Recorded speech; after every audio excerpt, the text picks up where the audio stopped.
Beautiful. Good morning and welcome on this chilly morning to the warmth and peace of the sanctuary here at Monte Vista Unitarian Universalist congregation. And to all of those on Zoom, thank you for joining us. I'm Limria Smith, Vice President of the Board of Trustees, and I have a few announcements. Saturday, December 6th, we have a new event, and all are welcome to gather to meditate. That is next Saturday here in the sanctuary at 2 o'clock, meditation. Our next town hall meeting is in 2 weeks, December 7th. And in order to facilitate and be productive and informative town hall meeting, we'll be taking questions and comments before the meeting so that the board can prepare thoughtful and thorough responses. We have a basket for questions on the table by the Joys and Sorrows, and you can also email any questions to Brenda Jones, our office administrator, and just put to her email address with the subject line, Town Hall Questions. Our winter holiday party will be on Saturday, December 13th at 5:30. The community team has planned a special night of fun, friendship, games, and I have it on good word that there's going to be a special visit from Santa Claus. On December 21st, we invite you to join us in celebrating, thanking, and honoring Reverend Maggie Yanoki as she retires. There will be a service at 10:30 a.m. and a luncheon to follow. Please RSVP to Brenda Jones, and the poster in the back has more details. There are a few items left over from the fall festival, and they're for sale, half price, sale items. They're on the little counter over here, including one spot still open for the pickleball party at Mark Moninger's, and the choir has some openings for December 18th. If you would like to send a special holiday carol to a friend or family member, those are also half price. What a deal. December 18th, just sign it up right there. And now Robert Tidwell is going to give you more details on the families that we've adopted for Christmas. Good morning, everybody. So as you know, every year we adopt a family through the Inland Valley Hope Partners. So these are low-income families from the area that don't have enough money to buy gifts for their kids for Christmas. So we try to make their Christmas extra special by helping out. So there's 2 trees back on the RE table that have some tags on them. The red tags are one of the families. The gold tags are the other family. And just pick, look through them. There's also some on the table in front of them because the trees are kind of small and there's a lot of tags. So just pick the gifts that you want to purchase, and then you'll have to wrap them and put a tag on there with the family number, which is written on the tag, and the name of the person that's receiving the gift, and then bring them back by December 14th. You can bring them to the holiday party on December 13th if that makes it easier. But we need them here by December 14th because I have to take them to the Inland Valley Hope Partners that week, that Monday. So December 14th is the day that you have to have them here by. And just, take a look at that table and find the tags that you want to pick up. Thank you. Good morning. I'm Amy Randall, and myself and Catherine Alley will be doing our service today. We ring our bowls 3 times. Once for those who have been here before. Another time for those here today. And a 3rd time for our future. Our opening words today are by Timothy Haley. Amid all the noise in our lives, we take this moment to sit together, to give thanks for another day, to give thanks for all those in our lives who have brought us warmth and love. We give thanks for the gift of life. We know we are on a pilgrimage here, but a brief moment in time. Let us open ourselves here and now to the process of becoming more whole, of living more fully, of giving and forgiving more freely, of understanding more completely, the meaning of our lives here on earth. And now, if you'll please stand, we'll do our opening song for the beauty of the earth.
Well, actually, you could be seated for a minute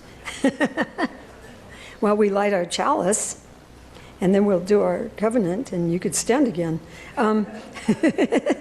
So, Amy is going to light the chalice while I say our chalice lighting words. We light these chalices as symbols of gratitude as we celebrate the abundance of our lives together. In this sanctuary, we harvest bushels of strength for one another and offer our crop with hands of compassion and generosity.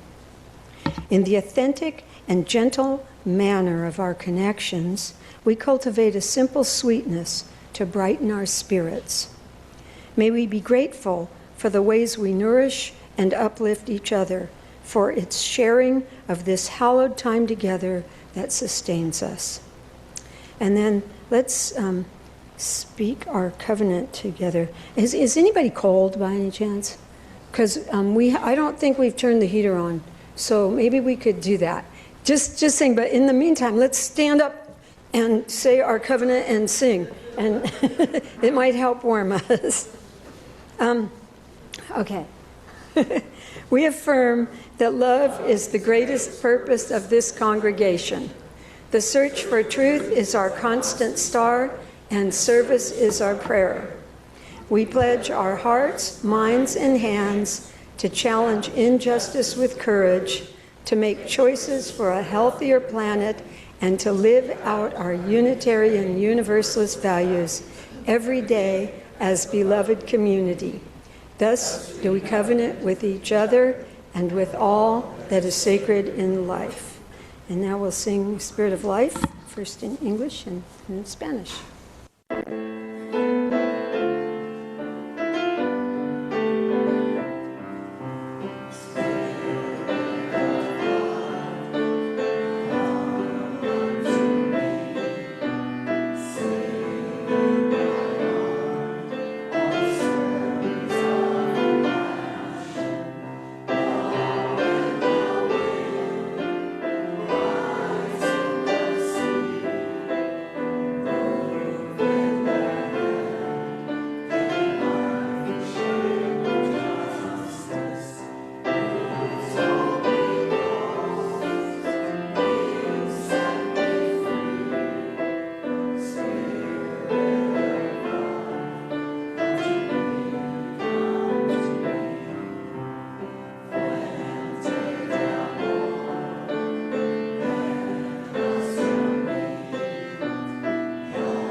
hopefully warm up soon.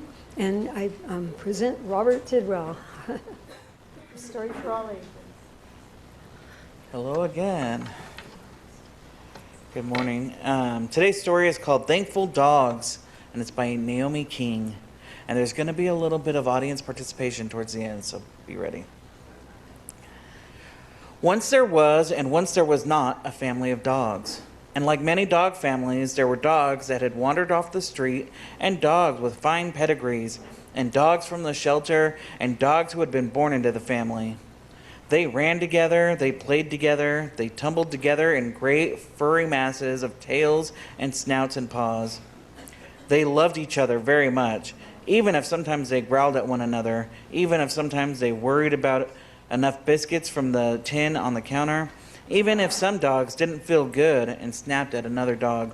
They loved each other very much. Each night as the moon rose, the family of dogs went outside and sat in a great circle on the soft grass and watched the moon rise and looked into each other's eyes and wagged their tails. It was a doggy thing to do.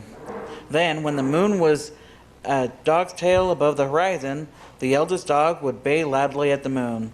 And what do you think that dog was baying about?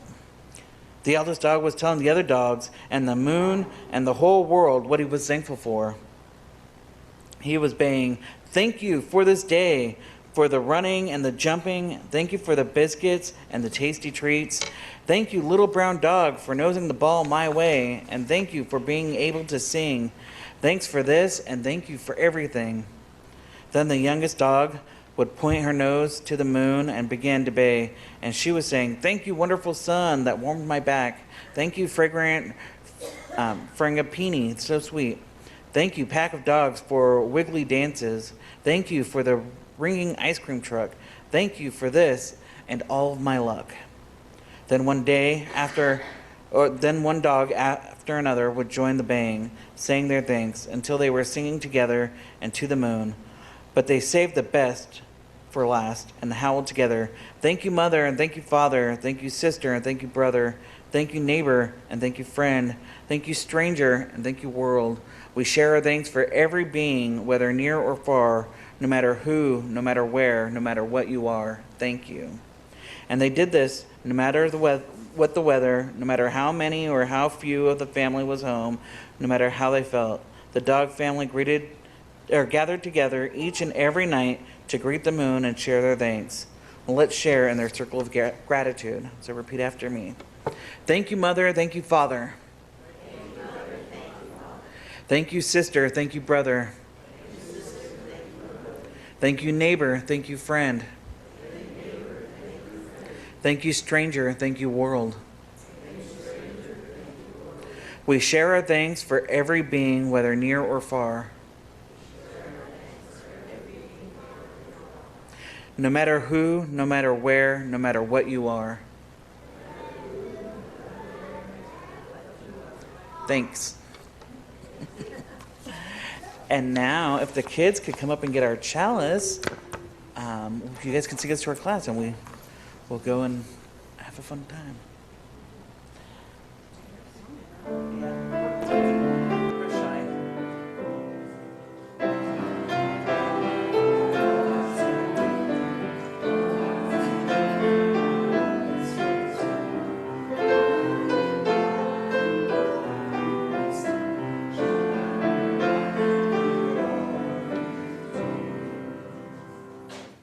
Thank you, Robert.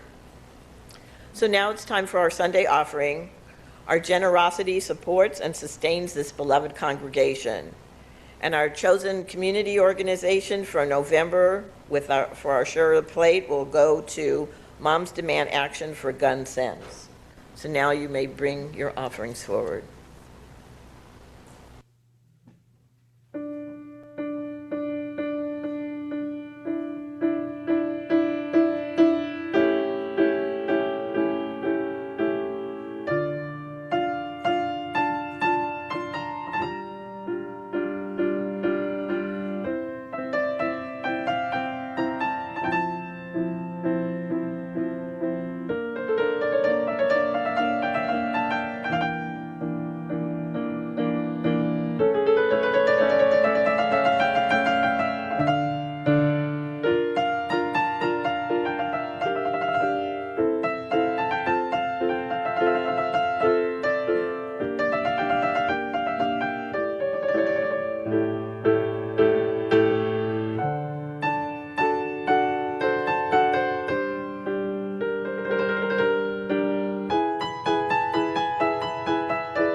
Thank you, Lily. Wow, always. This is the time in our service when we share personal joys, concerns, sorrows with one another. Usually we write them down if we're in the sanctuary and put them in the basket in the back, and there's nothing in there. And if we have some on Zoom, I think Jaryus will tell me. But we have one. I had a call this morning, a joy, from Jill Regel, who you know as, most of you know, as a longtime member of our congregation, who is recovering from a serious stroke. And she wanted to let you all know that she is on the road to making a full recovery. And that is due, she says, to her connection to Spirit and to all of us who have worked and all the people who have lifted her up and held her, in their prayers and thoughts. It's also due to her incredible persistence and hard work. So she's a determined person. So she's actually hoping she can come to service next week. So that is our joy that we hold publicly. And knowing that we probably have a number of other joys and concerns that haven't been spoken. Anything on Zoom, Jaryus? Okay, well, so let us just take some time to hold that joy in our heart and to take some slow, deep breaths together and just give some thought to this. So I'm going to lead you in a sort of a meditation. It's going to be, it'll start as our regular thing and go into a mindfulness meditation in the style of Thich Nhat Hanh. So let's just take a breath together and quiet our minds. And as we breathe out, let's feel our body relax. Just breathing in and out at our own pace. Feel your shoulders just relax. Feel your heart open.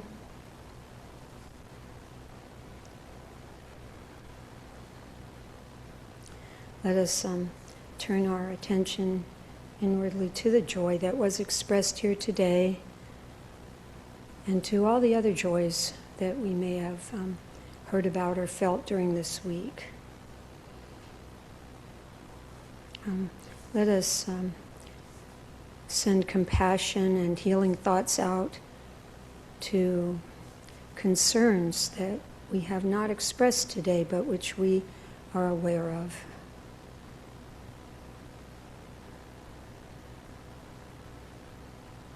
Let us hold in compassion those who are feeling grief and loss.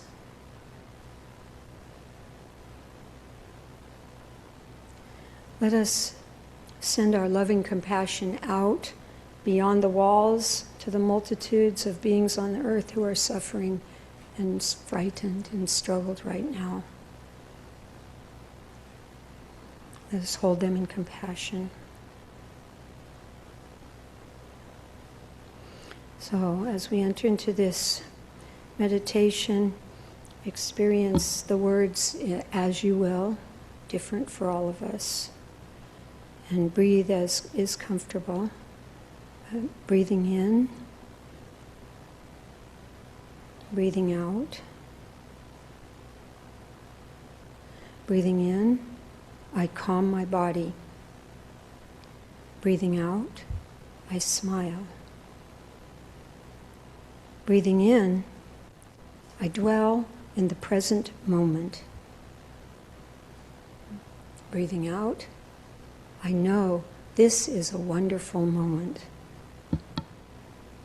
Breathing in, I'm aware of my breath and of the life force contained within it. Breathing out, I feel deep gratitude.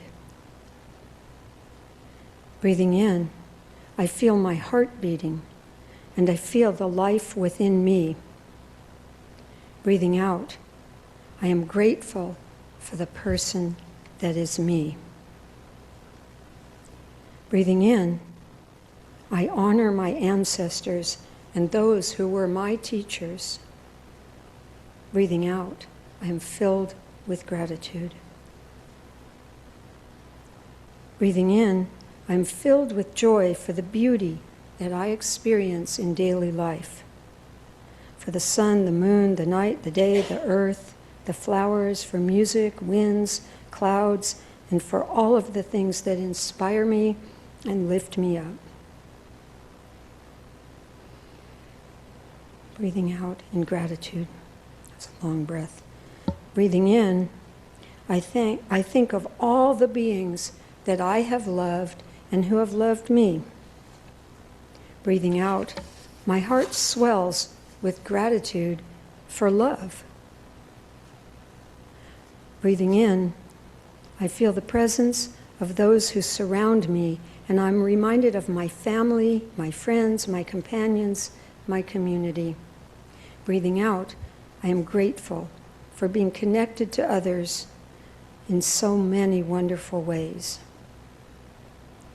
Breathing in, I am reminded of the times I have felt despair, sorrow, anger, disillusionment, disgust, and I embrace them tenderly. I breathe out in gratitude for my strength and resilience and the opportunities such experiences had provided for me to learn and grow and deepen my compassion, to be moved to action. Breathing in, I think of all I have been able to give, to help, to heal, to serve, to create positive change. Breathing out, in gratitude, I am filled with joy for the opportunities and possibilities which await. And let's just sit with our breath for a few minutes.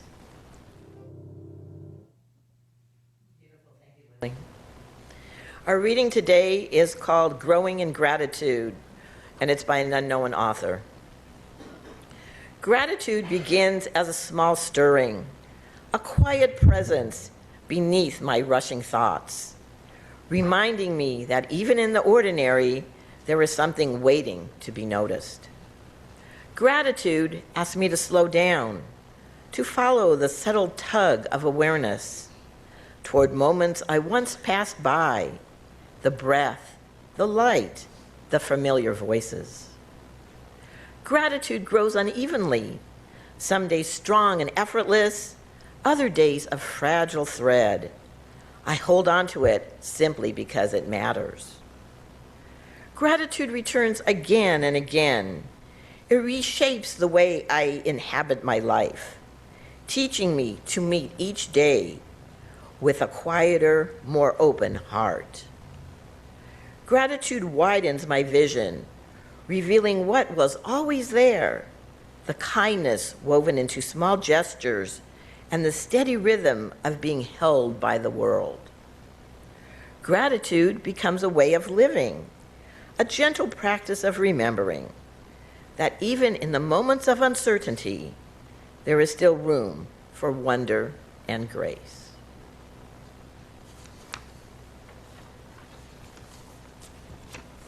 And now I'm honored to introduce our first speaker, Echo Morris. Echo started attending Monte Vista in December of 2023, and she became a member in early 24. She lives in Diamond Bar with her partner Hernando and daughter Brooklyn. And Echo says she's grateful for each day as the future is unknown. And now to hear more of her story, here's Echo.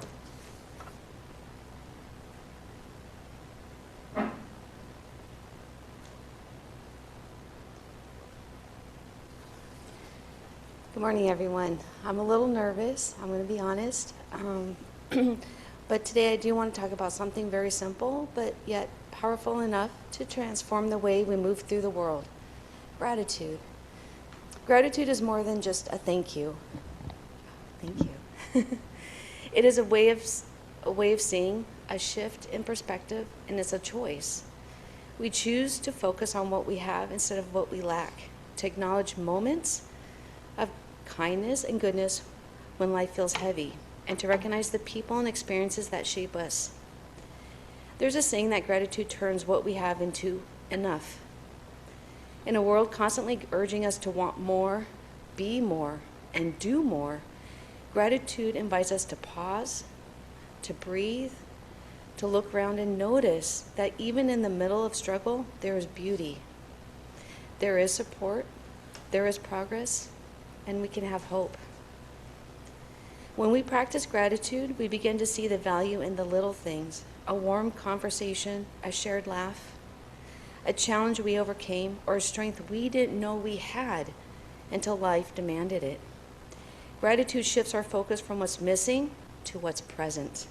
And when we pay attention to what's present, we realize how much we've been given. And I learned this early in life. As a child, I had very few personal belongings, but I learned to appreciate the good days and all the small comforts. My parents divorced when I was 2, and my mom remarried not long after that. Her second husband struggled with schizophrenia, and he self-medicated with drugs and alcohol. And our home became a place of abuse and hardship. But I'm deeply grateful that my mother eventually found courage to leave. Even though we faced poverty and scarcity and abuse, I was thankful to be free. I was thankful for laughter again, and I was thankful for relief. I was thankful for joy and hope, and I was thankful to have my mom back. That lesson, recognizing what we've been given, stayed with me. It didn't matter what I had, it's what I was going to experience, right? When I was 21, I faced a severe leg injury. It came to a point on my left leg. There came a point where we had conversations about actually below the knee amputation while I was in college. Yet because of my nature of my injury, my care was actually fully covered. I became a case study for medical students and who examined my leg every single day when I came in for cleaning and repacking my wounds. I had 2 puncture wounds that were very large. It was very painful, exhausting, and scary.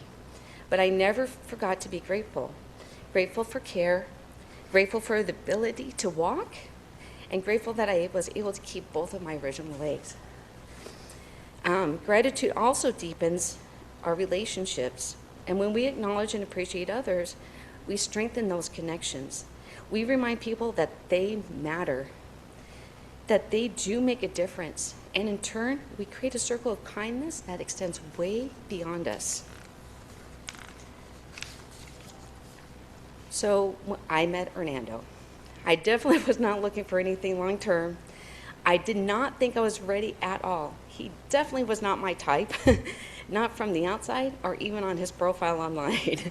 I even gave him a hard time when he asked me to talk to me on the phone, but he was not discouraged. He saw something in me. And all honesty, I was not his type either. When we met, I remember thinking, how can I leave without being rude?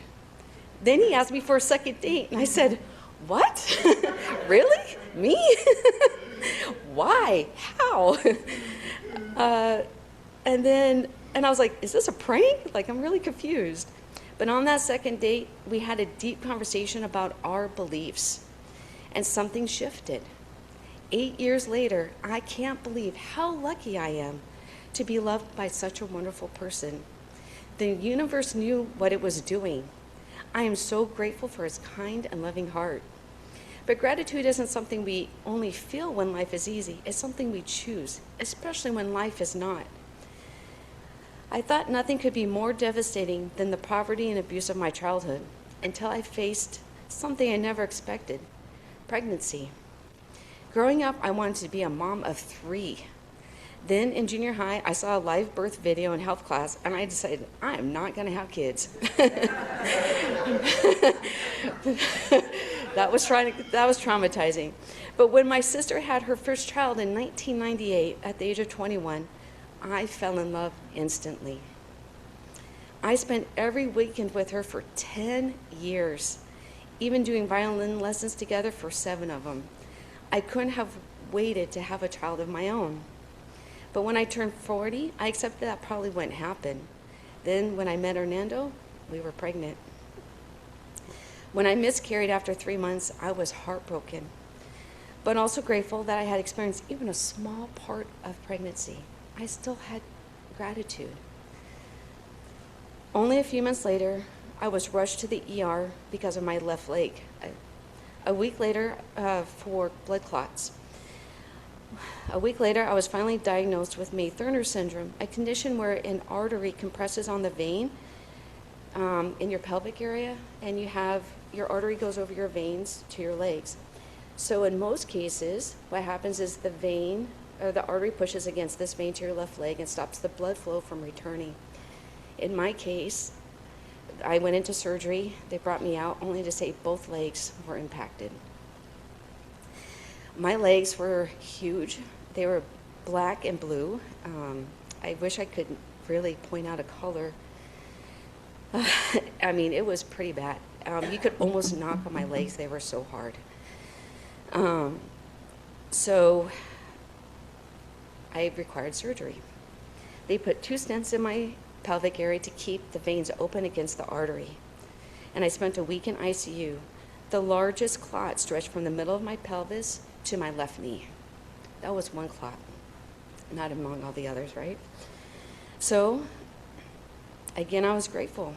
I was grateful to be alive, grateful to not have had a stroke from one of the clots dislodging and going to my brain, grateful to still have both legs, grateful for my family and for Randall for being there for me, grateful for the doctor who finally understood what was happening and was able to diagnose me. Recovery was long. I used a walker, and then it came for 3 months. My legs were badly damaged in deep blue and purple in color. I had to relearn something as simple as walking heel to toe. But even then, I was grateful I could walk at all with both legs. I recovered, and 5 months after my recovery, and 1 year after my miscarriage, I found out that I was pregnant again. I was terrified. I was over 40, prone to blood clots, had already had 1 miscarriage, and the doctors weren't sure how my stents were going to hold up during my pregnancy and birth. I was a rare case. I was another case study because I was vegan, over 40, pregnant with stents for both legs. One night, Brooklyn visited me in a dream. Long hair, laughing, giggling, having me chase her, telling me everything would be okay. And when I woke up, something inside me had changed. She was right. Everything was going to be okay, but not with a little bit of hardship. Again. Nothing could have prepared me for the devastation of the premature birth. She weighed just 3.1 pounds, and we spent 7 long weeks in NICU. I wasn't allowed to touch her for 2 days, and I couldn't hold her until day 5. The fear, the helplessness, and the strong responsibility, it was overwhelming. But I was thankful her organs were developed. I was grateful and thankful that she only needed a breathing machine temporarily. Every moment of progress was a gift. Her smile, her laughter, they fill my heart with joy. I'm so deeply grateful for my family and this little soul and the miracle we were given. She came home Christmas Eve. Today, I'm grateful for the small things. I'm grateful for my ability to persevere. I'm grateful for the experiences, good and painful, that have shaped me for who I am today. I'm grateful for my friends, my family, and each one of you. You have no idea how you guys have changed our lives. I'm grateful to simply stand here and share this with you. Because we can lose anything in a moment, a warm hug, a child's laughter, a wave from a neighbor, a cool breeze, a sunset, or even the roof over our heads. So today, let us take a moment and reflect on what we are thankful and we have gratitude for. The people who stand by us, the lessons we have learned, the opportunities ahead, and even all these challenges that make us stronger and shape us for who we are today. When we lead with gratitude, we walk a little bit lighter, we love deeper, and we live fully. Thank you.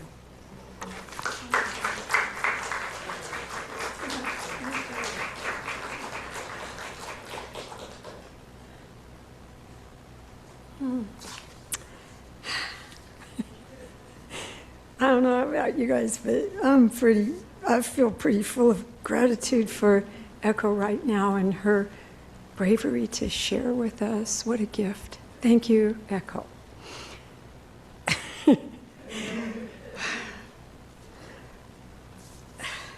Okay, so I have the pleasure of introducing two people, Karen Lane and Jimmy Grissom. Karen Lane is a very good friend of Jimmy's, and she says she wants people to know she's up here volunteering to help him because she thinks the world of him. And that's obvious by their beautiful relationship. So I just say, Karen comes to us from Maine, and she was a UU there for 15 years, and she's one of our spiritual life team leaders and on our pastoral care team, and she's just a beautiful addition to our community.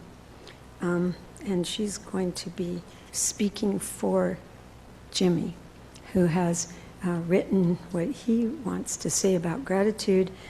Jimmy came to us through a wonderful person named Maddie Scully, who came to us from, I don't know, from Lily and Maggie, and she was a professor, a music teacher, and she was such an inspiration to us, and she brought us Jimmy, who was her student and very close friend.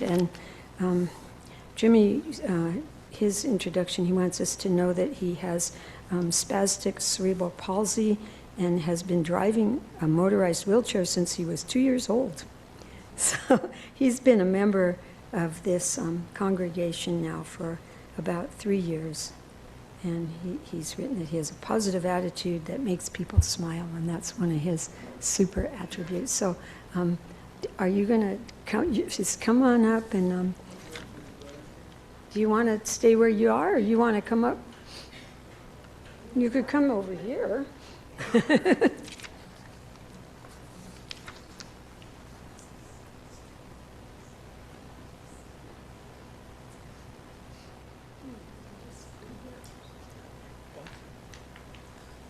Thanks for the welcome. So Jimmy wrote a couple of pages, and then I got to write some reasons that I'm grateful to know Jimmy.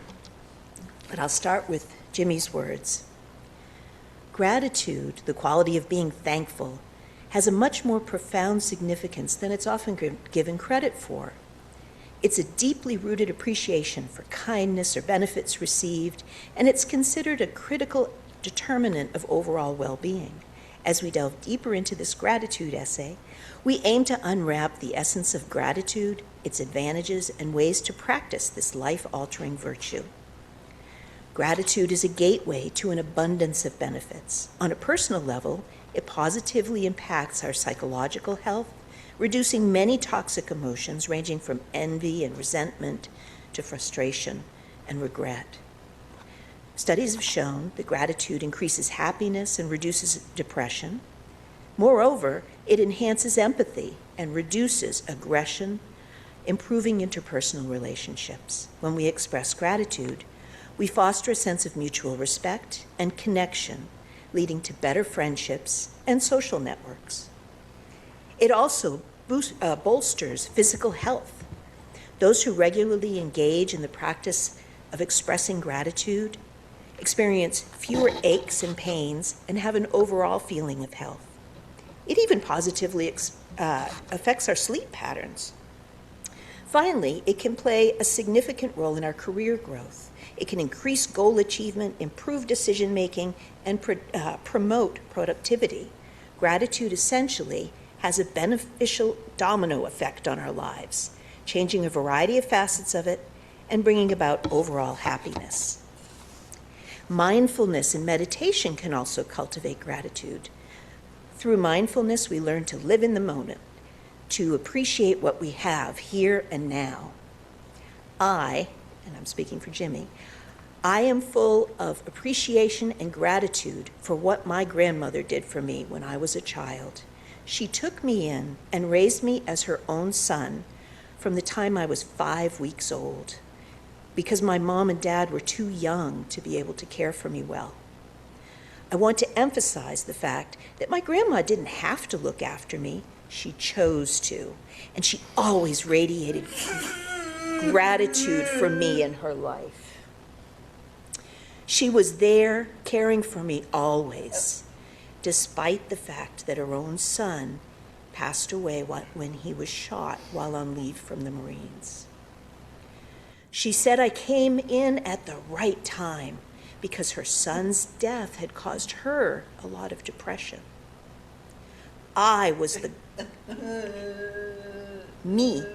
Jimmy was the gratitude that I gave her for 35 years until she passed away from Alzheimer's. I also thank her for being there as a mom in my time of dire need. When I was sick, she was there, night in and night out. She was with me in the darkest of times, with me as I was on my deathbed. And she prayed and prayed, and God raised me up, and I'm 44 now. Yeah, thank you.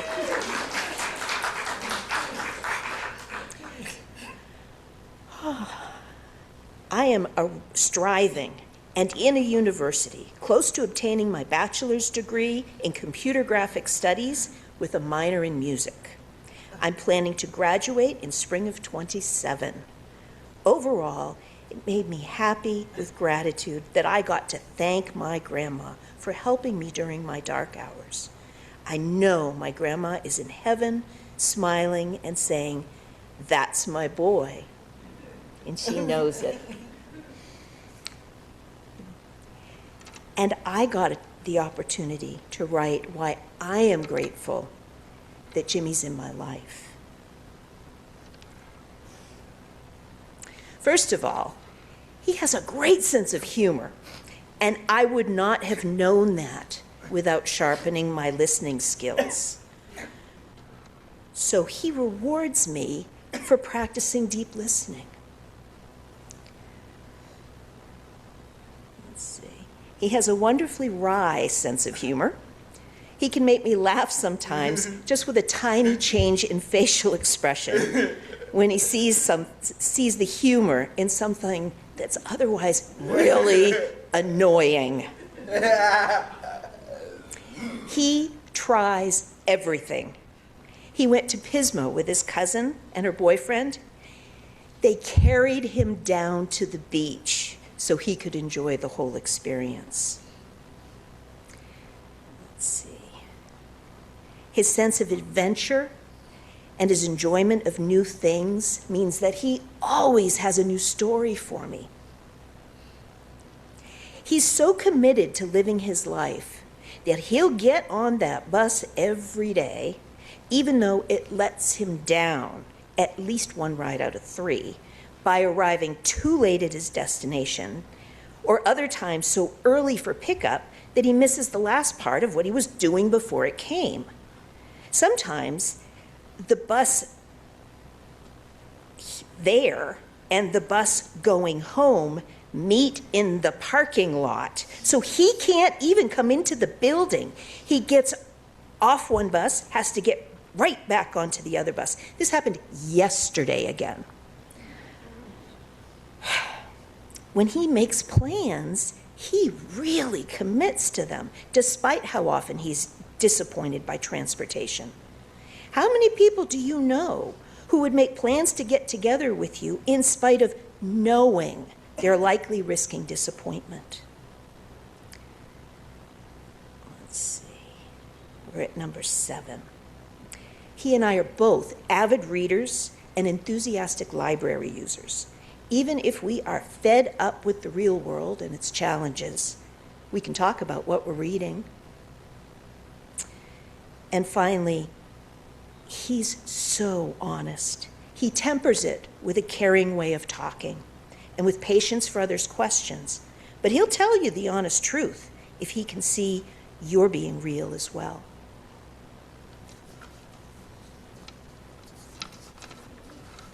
Thank you.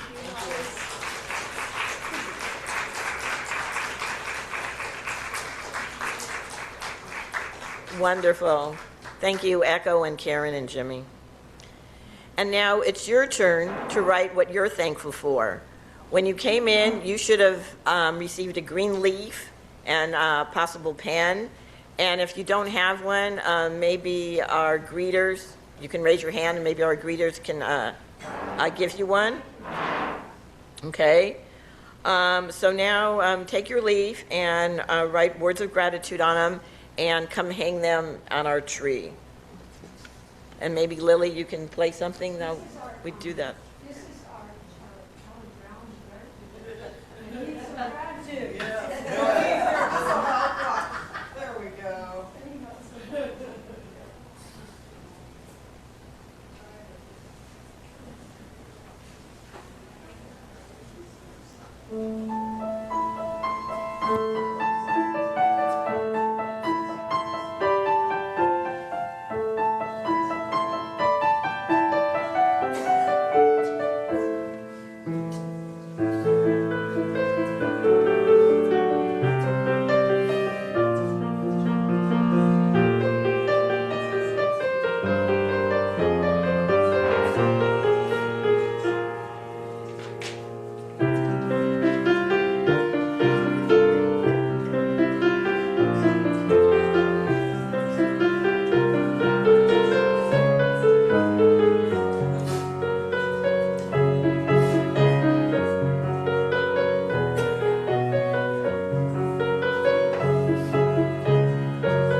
I don't know how many people are on Zoom, but if you chat your gratitude, Jaryus will give them to me and I'll write a leaf for them and put them up on the tree.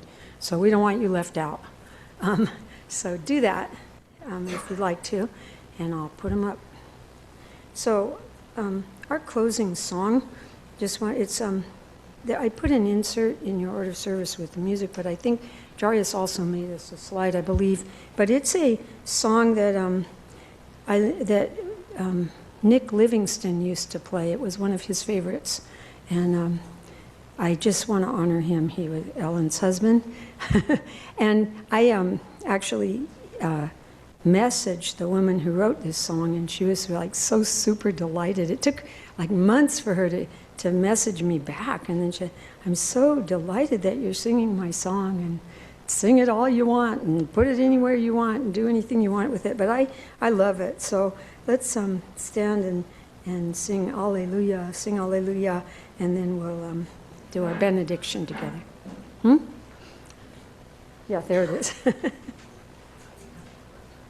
And yeah, you have the words with the music too. So whatever rocks your boat. Lily slowed it for us. Thank you. And so as we extinguish our chalice, let us say these words together. We hold the light of this chalice in our hearts. As we extinguish it today, it will continue to burn brightly within us, helping to guide us on our path until we meet again. We leave this gathered community, but not our connection to one another or our sense of belonging here. In this hour together, we have inspired our hearts, strengthened our faith, and deepened our commitment to care for the world. So until we gather again, let's be grateful, strong, and kind. Let's be. Thank you, everybody.